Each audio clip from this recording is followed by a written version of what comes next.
Hello everyone, this is Angela and welcome to my channel, Angie the ENTJ. Please be sure to like, subscribe, comment, and click on the notifications bell so you'll know whenever I upload any new content. Bah-Humbug, everybody. Y'all, we have graduated. I am so proud. We went from being a bunch of childless cat ladies to being a nation filled with Scrooges, according to the Washington Examiner, which is a conservative, right-leaning newspaper for those that don't know. As a Scrooge-adjacent person myself, I want to take the time to say just how proud I am of my fellow Scrooges and Scrooge-adjacent people for pissing off these so-called pro-birth people who are wanting us to do bad so that they can feel better while we're doing bad.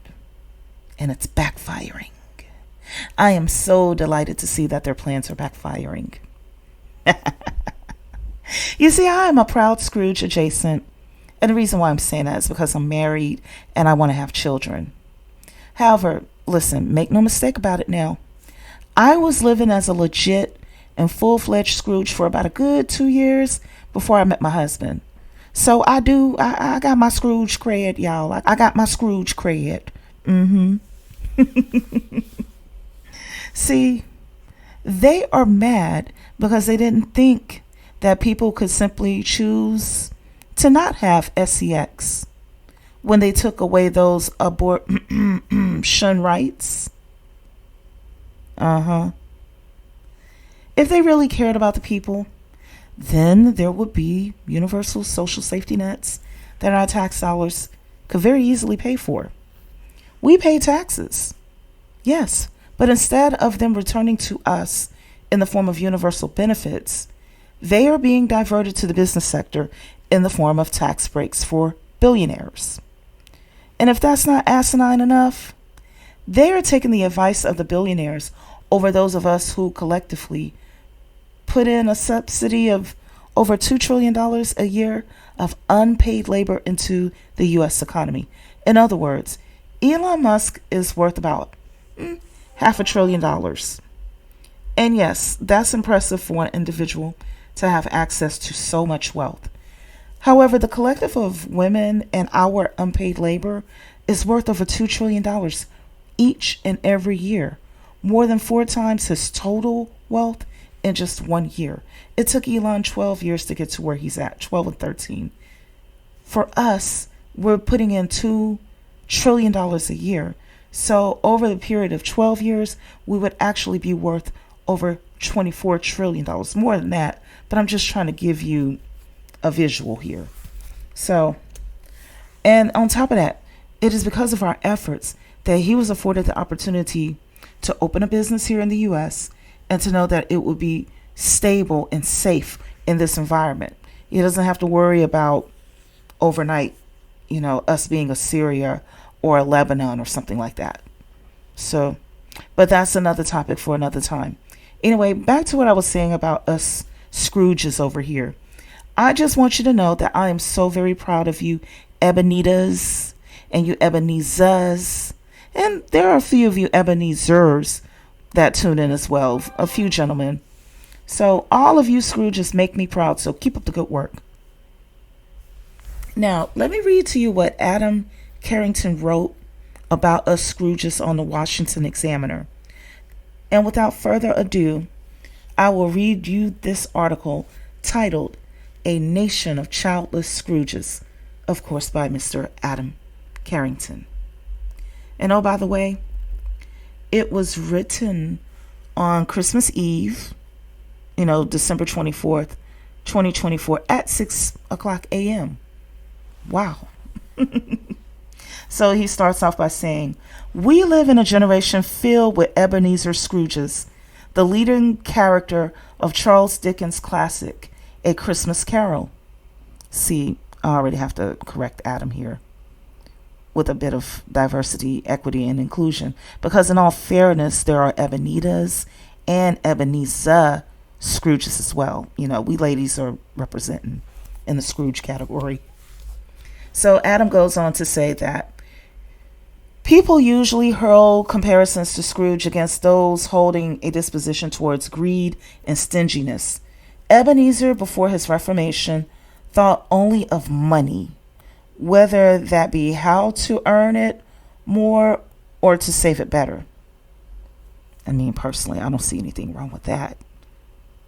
And he goes on to say, we certainly have such men and women amongst us. Okay. He does have some inclusion. Okay. But we also live among a different manifestation of the literary character. He's talking about Scrooge. To understand this point, we must remember another truth about the man. Scrooge is single and childless. So are many millennials and Generation Zers.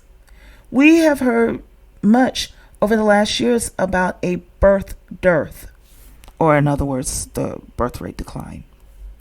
Ever since the Great Recession, 2007 through 2009, birth rates in America have plummeted to well below numbers needed merely to replace passing generations with new ones. People give various reasons for having fewer children or none at all. Some struggle to find a suitable mate, especially with the growing divides of education and partisanship between the SEXs, or between men and women is what he means. I mean, what do you think? We don't want to be married to someone who's not on our level, and we don't want to be married or in a relationship with somebody who has values that oppose our own. And he goes on to say, others think themselves incapable due to financial struggles linked with the broader economic hardships of the last 20 years. I mean, there's evidence there. So he says, still, others have plenty of money, but avoid childbearing out of a fairly transparent self-absorption. They don't want the hassle on their time or constraint on their finances. And I can't say that I blame them. I mean, look at our current social configuration here. If we had universal benefits, then babies would be everywhere, because people, especially mothers, would have access to daycare so that we could have more free time on our hands. See, one of the major reasons why women have abortions is due in part to finances. How are they going to take care of these babies? Now, I know abortions are legal in a lot of places that have universal health care and universal benefits for the society, but I can guarantee you that some are being avoided because the women are there knowing that they have access to situations that will enable them to afford the child. So I said that to say, if they really cared about unborn children the way that they say that they do, then universal benefits would have been here. And you could still have abortions being legal, and they will lessen on their own. As a matter of fact, the numbers were going down anyway, but they will even be less, is what I'm saying. And I am pro-choice, by the way. As I was saying, babies will be everywhere because people, especially mothers, would have access to amenities like daycare so that they can have more free time on their hands. However, having a baby without community help, in addition to having a 50-50 risk of ending up as a single custodial parent who has no life, who won't have any time on our hands, never mind the conditions that can and often do develop on our bodies as a result of carrying something that is literally robbing us of our nutrients for 9 months before further risking our lives to give birth. Never mind the expenses that the insurance won't pay. Listen, having a baby just for the heck of it, it's not appealing. So he further goes on to say, one might think today's childless Scrooges would be the last group, those who are well off and selfishly avoid begetting children. But Scrooge's rejection of marriage and family does not start off as simple greed. Instead, it begins as a deep, fearful insecurity. Here they go, y'all. Here they go. It can't be because he knows himself and he knows his situation. Maybe he already knew that he was not going to make the best father or the best husband, so he chose to be alone. Maybe Scrooge didn't like women in the asexual way, if you know what I mean. He was into other situations, which is perfectly fine. I'm just saying he knows himself. Why can't it be that? Why did it have to be a deep and fearful insecurity? Y'all, let me continue to read. He says, when the ghost of Christmas past takes Scrooge to see his historic Christmases, one stop includes Scrooge's betrothed Belle calling off their engagement. She observes that Scrooge no longer loves her, but instead only cares about money. Scrooge protests that for, quote, the world, there is nothing on which it is so hard as poverty, and there is nothing it professes to condemn with such severity as the pursuit of wealth, end quote. Bell responds by saying Scrooge fears the world too much. In particular, he fears the shame heaped on poverty so much he slowly reordered his life's purpose to place him, quote, beyond the chance of its sordid reproach. In other words, Scrooge said, I don't even want to be anywhere near poverty. I'm not going down like that. So I'm just going to make sure I'm not going to be broke and begging. That's what she's basically saying, y'all. But Adam, the writer of this article, has his own interpretation. He says, in other words, fear of economic uncertainty and its attendant social consequences drove Scrooge to reject marriage and family, among many other mistakes. That kind of anxiety haunts many today. The fright of those specters has kept many a new life from being created, or in the case of abortion, surviving to term. And I want to note that he put the abortion part into parentheses, y'all. I guess that part was supposed to be whispered or something. So let me whisper it. Or in the case of abortion, surviving to term. Okay, because he put the parentheses around it. So I guess that means to whisper it, because it's something that's hard to talk about. And he goes on to say, moreover, we will soon see the terrible effects of this birth dearth. Yes, the consequences will be bad for the society and the economy on a grand scale, but the pernicious results will also be deeply personal. Many today might see themselves in Scrooge on this count too. I mean, he is right, y'all, that I identify as a Scrooge because I got my back straight and my head held high and my little imaginary spectacles on the tip of my nose in the authentic Scrooge Bah-Humbug fashion. I got my Bah-Humbug drip going on. Okay, so he continues by stating, after rewatching Belle in their engagement, Scrooge then must watch another Christmas where the same woman is happily married dun, dun, dun, to another man. Belle is surrounded by rambunctious children, but the one Scrooge pays attention to the most is the daughter who looks like her mother. Dickens' story then says that when Scrooge thought that such another creature, quite as graceful and as full of promise, might have called him father, and been a springtime in the haggard winter of his life, his sight grew very dim indeed.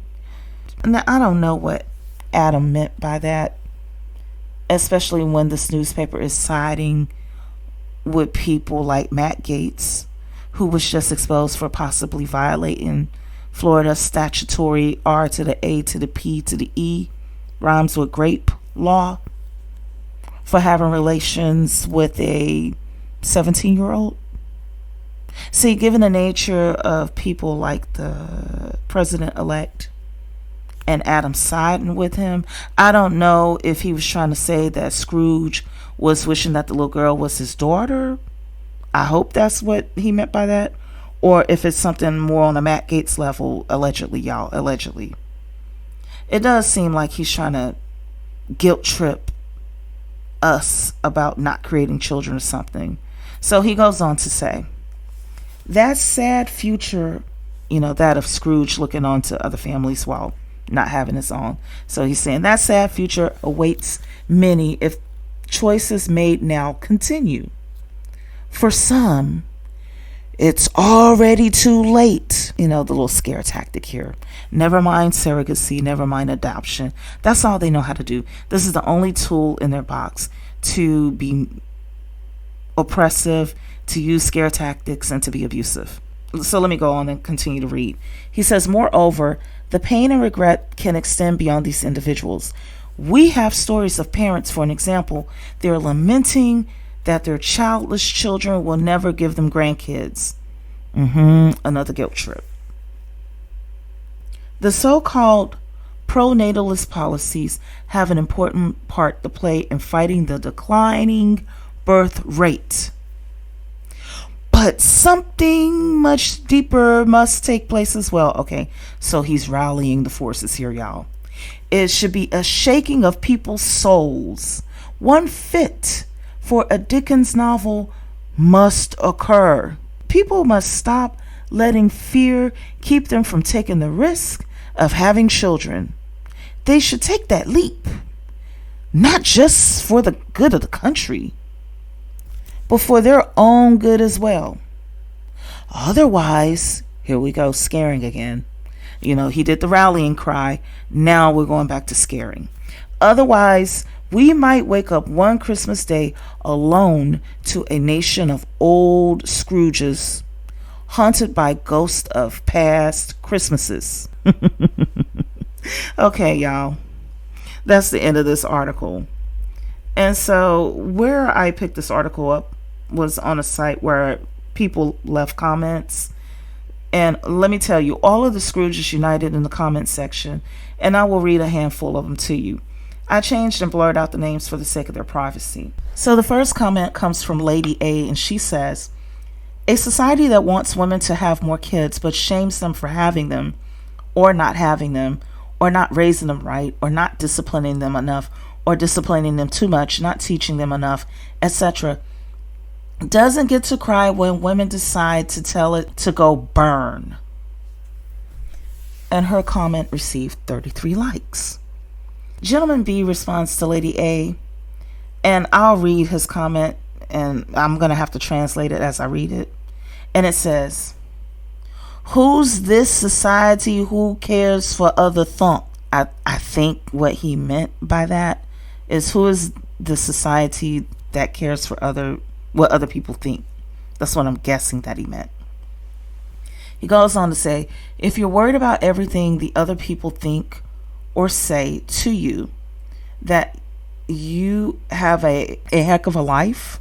I think he was trying to say, if you're so worried about what other people have to say, then you're going to have a rough life, something like that. He goes on to say, I have 10 kids. Nobody ever said anything to me, and if they did, as they sure as heck would never say it twice when I got done with them. Violent, violent, violent. The word spread. Don't be so silly and get tougher. Weak excuses for not having kids. And this comment got 1 like. And then Lady A replies to Gentleman B by stating, seriously? Weak excuses? Quote, I don't want kids, end quotes, is all that matters to anyone when talking about raising kids. And so far, her reply received 2 likes. So moving on to another set of comments. This one I'm going to say is Madam One. Okay. She stated, I'm in poverty today because of 2 rotten divorces that were man only survived. The kids and I struggled for years, and most still are. Is it truly a surprise that they in turn don't want to have children? It's hard enough to afford food and fuel to keep a roof over your head. Having a family increases the risk of poverty. And this comment received 24 likes. Monsieur 2, that's what I'm going to call him. He says, most families with a husband and wife do not have a hard time surviving. Now that one is a lie. I know for a fact. Also, if you're not married to the man that you have gets with, I think he meant to say that you have kids with, you're a fool. I think he meant to say you're a fool. Child support is a real thing, and they will really go after people now for it. Okay, so someone by the name of Retired STEM Educator, and that's the name I'm making up, stated, no one should have children if they can't love them and want them. We have too many abused children, abandoned and neglected. Children aren't pets. You can't return them or hand them over to someone else to own. And his comment received 18 likes. A woman by the name of Gold stated, everyone with a child needs food stamps, help with housing, and clothing allowances, in addition to a higher paying job. People are literally homeless because they have kids. Her comment received 17 likes. So moving on, Miss Sunshine stated, some of us just did not want to gain 40 pounds, rip up our vajayjays, end up with banana boobs and permanent stretch marks, lose sleep, deter or put off wealth creation, and interrupt our peaceful lives. Give us a break. We didn't steal anything from you. And her comment received 17 likes. So I responded to Miss Sunshine by stating, right, we're Scrooges. We're not Grinches. There's a difference, damn it. And my comment received 2 likes. And Miss Ghetto replied in agreement to both of us by stating, word. Of course, this being about Scrooge and all, y'all, I felt seen. I felt heard. And I took the liberty to make quite a few more comments. So I stated, Bah-Humbug. Scrooge was on to something. And I put the little thinking emoji. Because you see, the reason why I said that is because Scrooge was single, he was old and rich, plus he lived alone, and he was a mean person. And I've been saying it for years, y'all. Mean people live longer.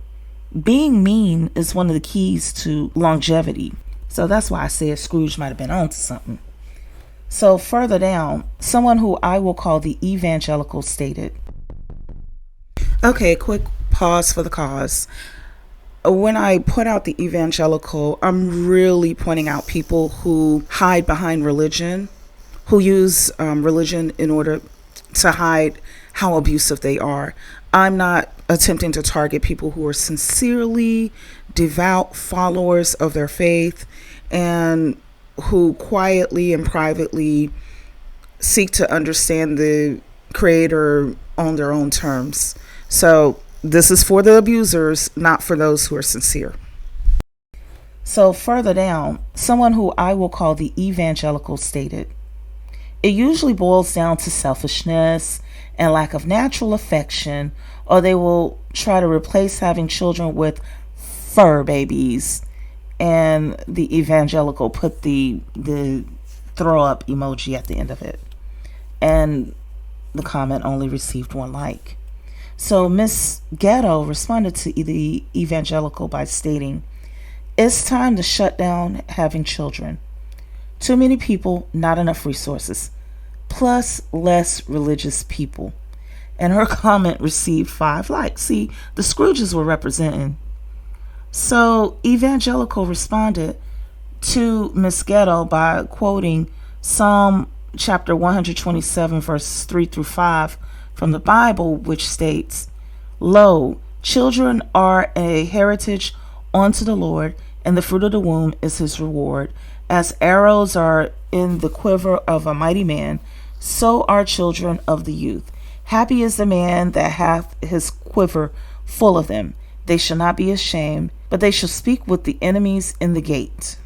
So on that one, y'all, I went into full Scrooge mode, because these people sit up here and talk about their pro-life, but women are being unalived as we speak because they are not getting access to a treatment that will save their lives, because it's the same treatment that's used in a voluntary abortion.